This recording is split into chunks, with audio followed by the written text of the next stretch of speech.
तो मुझे कल भी कह रहे थे और कि बेफिक्र हो जाओ, इंशाल्लाह मैं पूरी कोशिश करूँगा। तो मुकदमा बहुत अच्छा लड़ा है, बड़ा अच्छा प्रेजेंट किया, सारे कानूनी नुक्ते सामने रखे हैं। मेरे ख्याल में अदालत के पास भी ऑप्शन कोई नहीं थी, अब ये सब बताएं हुआ गया। देखिए, पाकिस्तान में PNIL, PCL या ECL का लॉ जो है वो स्ट्रक्चर्ड है, वो सेटल है, वो डेवलप्ड है। इसमें कैटेगोरिकली पाकिस्तान भर की अदालतों ने जब भी किसी शख्स का नाम इस तरह की लिस्टों में डाला जाता है और उसकी बुनियाद बनाई जाती है एप्रीहेंशन की बेसिस पे कि मुमकिन तौर पर शायद ये मुकदमे की कार्रवाई जो है उसको अटेंड ना करें और जो शख्स बाहर जाना चाहता है वो शायद वापस ना आए, तो पाकिस्तान में रियासत के जितने इदारे हैं, चाहे वो FIA है, चाहे वो नैब है, पुलिस है, बाकी तमाम लोगों ने हमेशा इसी एप्रीहेंशन की बेसिस पे जो है वो ये नाम डाले हैं जिनको अदालतों ने कैटेगोरिकली होल्ड किया है कि mere pendency of a criminal case either in form of an inquiry, investigation और इन फॉर्म ऑफ ट्रायल जो है can not be made the basis of barring someone for their right of travel, वो नहीं लिया जा सकता। इमरान रियाज के आज जब अदालती दलाइल हो रहे थे तो अदालत को वाज़ेह तौर पर बताया गया 2022 से इमरान के ख़िलाफ़ एक दर्जनों केसेस जो हैं वो दायर किए गए और उसके बावजूद वो केसेस को फेस किया गया और पिछले 2 साल में इमरान रियाज 2 से 3 मरतबा जो है बैरून मुल्क गए हैं और वो ना सिर्फ ये कि वो तमाम मुकदमे खारिज हुए बल्कि उसके बावजूद भी जो है वो कॉन्स्टेंटली ट्रैवल करके पाकिस्तान वापस आना, फिर जाना और फिर चले जाना, it's a normal behaviour and bonafide of a person. तो ये जो एप्रीहेंशन है कि इमरान रियाज जो है वो अपने मुकदमात का सामना नहीं करेंगे और बाहर जाएंगे, ये वापस नहीं आएंगे, ये बिल्कुल बोगस है, बेसलेस है और फॉल्स है, इसकी कोई बेसिस जो है वो नहीं है। तो अदालत ने इन्हीं तमाम जितने मुहर्रिकात हैं और जितने सराउंडिंग सर्कमस्टांसेस हैं उसको कंसिडर करते हुए वेरी काइंडली जो है वो इमरान रियाज का नाम PCL और एग्जिट कंट्रोल लिस्ट यानी कि ECL से निकालने का फौरी हुक्म दिया है। अब हम इमरान रियाज जो है वो कानूनी तौर पर जो है वो किसी लिस्ट में पाकिस्तान में इस वक्त इनका राइट ऑफ ट्रैवल जो है वो लेने की गर्ज से मौजूद नहीं है। तो अब ये पीसफुली जो है और विद पीस ऑफ माइंड जो है वो अपने हज के लिए ट्रैवल कर सकते हैं और रूटीनली जो है वो अब इसमें अगर कोई रुकावट डाली गई तो ऑब्वियसली कैटेगोरिकल जो है वो चीफ जस्टिस हाई कोर्ट का ऑर्डर है कि उसको बर्दाश्त नहीं किया जाएगा। इमरान भाई ये बताइए, मियां साहब को सच्ची मोहब्बत क्यों नहीं मिली? So Imran basically was in a no-fly list on the basis that his name was implicated in an FIR. Tohine IG Punjab was an FIR in which Imran Riaz now have been on bail, pre-arrest bail, which was subsequently confirmed. और इमरान रियाज का जो चलान है that is been as per the report of the FIA that have been submitted but possibly अदालत ने उस case को इस काबिल ही नहीं समझा कि उस चलान को एंटरटेन करके ट्राइबल मटीरियल उस पर कंसिडर करे और इमरान को समन करे। So we have never received that summon. जब भी वो कभी आएगा तो हम उसका भी जो है वो जिस तरह बाकी मुकदमात का सामना किया करेंगे। इमरान भाई ये बताइए, मियां साहब को सच्ची मोहब्बत क्यों नहीं मिली? मियां नवाज के साथ मैंने आज वैसे मैं आपको पहले बता दूं थोड़ा सा 2022 में मैंने हज पे जाना था तो मुझे गिरफ्तार कर लिया इन्होंने और वो हज मेरा रह गया। 2023 में मैंने हज पे जाना था, मैं अगवा हो गया, फिर मेरा हज रह गया। 7 दफ़ा मैं गिरफ्तार हुआ हूँ, 2.5 दर्जन मुकदमे। मैंने अदालत में भी कहा, मैंने कहा सर ये तो चलते रहेंगे, अभी 2.5 दर्जन मुकदमे किसी में कुछ नहीं हो सका, आइंदा भी नहीं होगा, मैं ज़रा हज करके आ जाऊँ फिर निपट लेते हैं सर, दोबारा मुकदमे आ जाएंगे, फिर लड़ लेंगे मुकदमे। यही मेरा मुल्क है, यही मैंने रहना है। मैंने अभी प्रॉपर्टी खरीदी है थोड़े दिन पहले, मैं इसको छोड़ के कहाँ जाऊँगा? यानी मैं जब वापस आया, जब मैं अगवा था, वापस जब मैं आया तो मैंने आने के बाद यहाँ पे पाकिस्तान में जो बचे हुए पैसे थे वो भी खर्च कर दिए कि मैं यहाँ से जाऊँ ही ना, मैंने इधर ही रहना है, यही मेरा मुल्क है। ये मुकदमे दोबारा भी होंगे, ये कोई आखिरी मुकदमा तो नहीं हुआ मेरे पे तौहीन IG का, और भी मुकदमे होंगे। अभी मैं जाऊँगा, हज करूँगा, वापस आऊँगा, फिर जाऊँगा, फिर वापस आऊँगा, इधर ही रहूँगा, लेकिन मेरे पास आज़ादी होनी चाहिए ट्रैवल करने की। जहाँ मैं जाना चाहूँ मैं जाऊँ और जब मैं वापस आना चाहूँ मैं आऊँ। ये आज़ादी क्योंकि सारे पाकिस्तानियों के पास होती है तो मेरे पास भी होनी चाहिए। अदरवाइज हूँ मैं यहीं पे इंशाल्लाह, और जितने मुकदमात मज़ीद होंगे उनको भी फेस कर लूँगा। 2.5 दर्जन किए हैं तो बाकी भी कर लेंगे इंशाल्लाह। इमरान साहब, आपने अदालत को कहा है गुफ्तगू करते हुए कि अगर आप मोहसिन अख्तर कियानी होते तो शायद मुझे इतने अरसा जेल में ना गुजारना पड़ता। जेल में नहीं था मैं, वहाँ अगवा थे या जो भी आपको किया गया था, इस हवाले से आपने जिक्र अदालत में और मैं आपको एक चीज़ बताऊँ, जेल जो है ना वो तो वॉकिंग इन द पार्क है। जेल जो है वो वॉकिंग इन द पार्क है। मैं अभी जेल में बंद हुआ 20 दिन, मेरा 1 किलो वज़न बढ़ गया था। अगर सवाल में जी भाई प्लीज। मैं ये कहना चाह रहा हूँ कि आपने उनको जिक्र किया, हमें कुछ ऐसी चीज़ें भी नज़र आ रही हैं कि जिस पॉलिटिक्स नज़र आती है हमें, तो क्या ये कहीं ये केस जो है ख़ासकर मिसिंग पर्सनस का कहीं इसका शिकार तो नहीं हो जाएगा? देखिए, आप सब लोग यहाँ पे इकट्ठे हुए थे, एक शायर और एक सहाफ़ी को उसके अगवा के मामले में आप सब यहाँ पे सिर्फ इसलिए नहीं आए कि आप इसको रिपोर्ट करना चाहते हैं। मैं ये देख रहा था आप में से अक्सरियत उस तरफ खड़ी थी जिस तरफ मुद्दई खड़ा होता है केस का कि हमें हमारा बंदा वापस चाहिए, और ये आप सबके दिल की आवाज़ भी थी। ये आवाज़ कोई भी सुने उसका शुक्रिया ही अदा किया जा सकता है और उसको अप्रिशिएट किया जा सकता है। इसके ऊपर जस्टिस मोहसिन अख्तर कियानी साहब ने अपनी जिम्मेदारी अदा की है ना, अपना फ़र्ज अदा किया है। उन्होंने कोई ऐसा काम नहीं किया कि आउट ऑफ द बॉक्स जाके, आउट ऑफ द वे जाके उन्होंने कोई चीज़ हमें लेकर दे दी हो जो कानूनन हमें वो हमारी वो नहीं बनती थी और उन्होंने हमें दे दी। ऐसा नहीं हुआ। फेयरनेस उन्होंने हमें कानून के मुताबिक इंसाफ दिया। हम उनके शुक्रगुजार इसलिए ज़्यादा हो रहे हैं कि यहाँ पे ऐसे इंसाफ मिलता नहीं है नॉर्मली। जहाँ तक अदलिया पोलिटिसाइज हो रही है, आप वो कह रहे हैं भाई वो अब से थोड़ी हो रही है, वो तो बहुत पुराना सिलसिला है।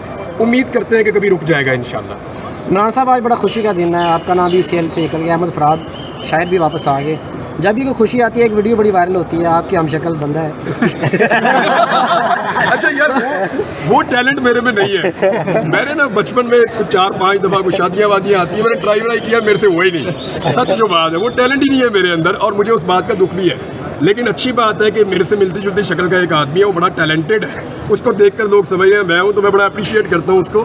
थोड़ा सा वो और भी सोशल मीडिया यूज़र है, तो आज कोर्ट में भी सोशल मीडिया की बात सुनाई दी है। जिस तरह से आज वज़ीर कानून ने बात की और फिर जस्टिस साहब ने भी रिमार्क्स दिए कि वो तो देखते नहीं सोशल मीडिया को।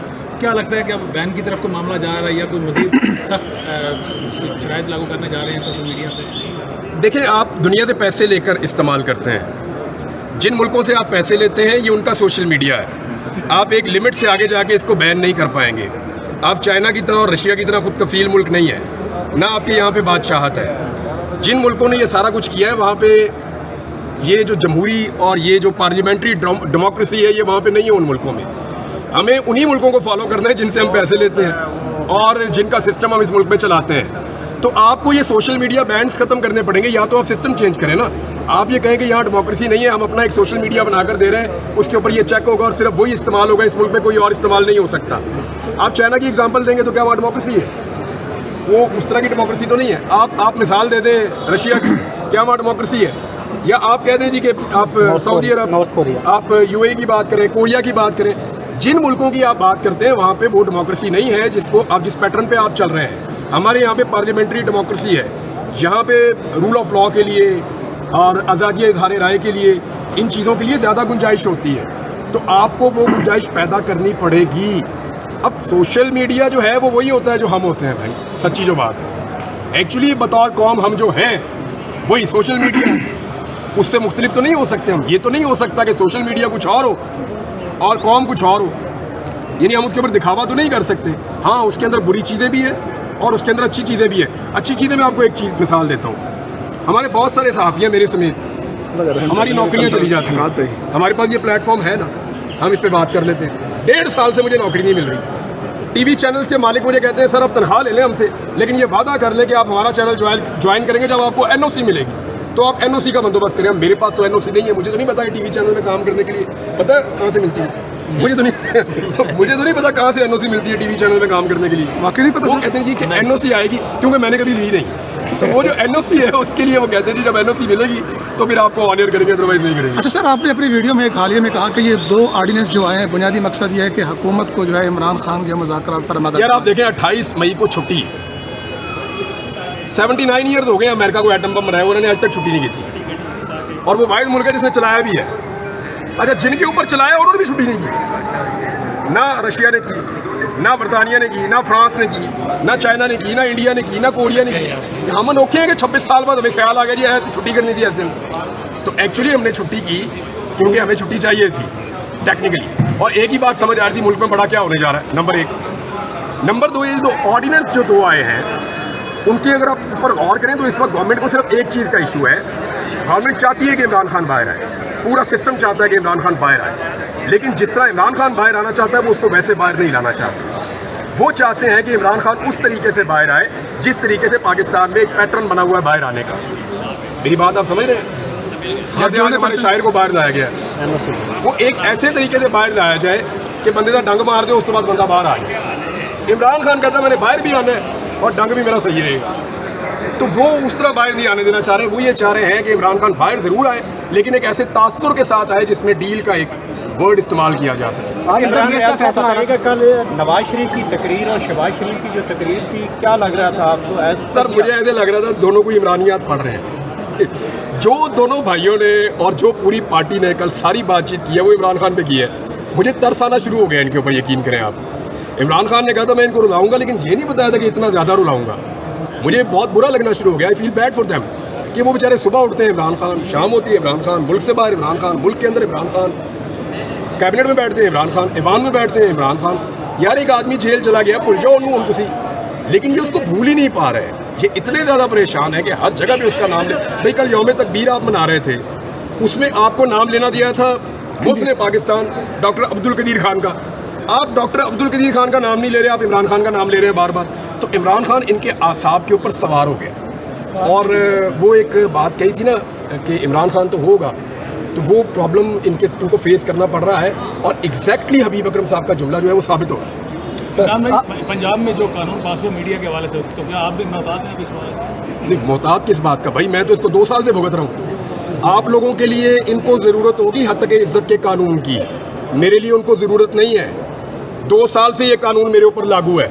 मिनट बाद मैं किसी ना किसी की हद तक कर देता हूँ, मिनट बाद किसी ना किसी की इज्जत जो है वो मेरी वजह से कहते हैं जी मजरू हो गई है, और एक भी केस साबित नहीं कर पाए, एक भी। चले मैं आज एक बात कहता हूँ, इन्हें लगाए मेरे ऊपर हद तक इज्जत करूँ। नवाज शरीफ पाकिस्तान का सबसे बड़ा मुजरिम है। ये वो आदमी है जिसने जमहूरियत के खिलाफ सबसे ज़्यादा साजिश की है। ये वो आदमी है जो रिकॉर्ड के ऊपर है, जिसने एजेंसियों से पैसे लेकर इस मुल्क के अंदर हुकूमतें गिराई हैं।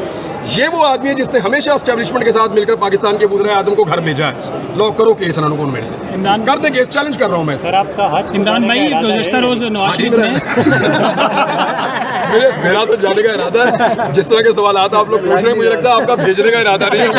लेकिन नवाज शरीफ ने मुबशर लुकमान को अपना गवाह बना लिया है, माजी के बड़े उनके मुबशर लुकमान साहब की माजी की बहुत सारी गवाहियाँ निकाल के लोगों ने कल से अब तक पेस्ट कर दी हैं, तो मियाँ साहब को काफ़ी अफाका हो गया होगा। इज्जत केस का सर फैसला आना था शाहरुख अर्जुमन, लेकिन वहाँ एक गुंजाइश मौजूद थी। वो मैं सदीक जान से पूछ रहा था, मैं कहा जी इसका तो फैसला आना था, सदीक ये फिर केस लग गया। उन्होंने कहा था कि अगर वो दलाइल देना चाहें अब्बासी साहब, तो अब्बासी साहब इमरजेंसी में वापस पहुँचे लगे, मैं दलाइल देना चाहता हूँ। मुझे लगता है कि आज जज साहब को फैसला दे ही देना चाहिए। सर और फटा फटा हो गया, मानिका को मार पड़ गई।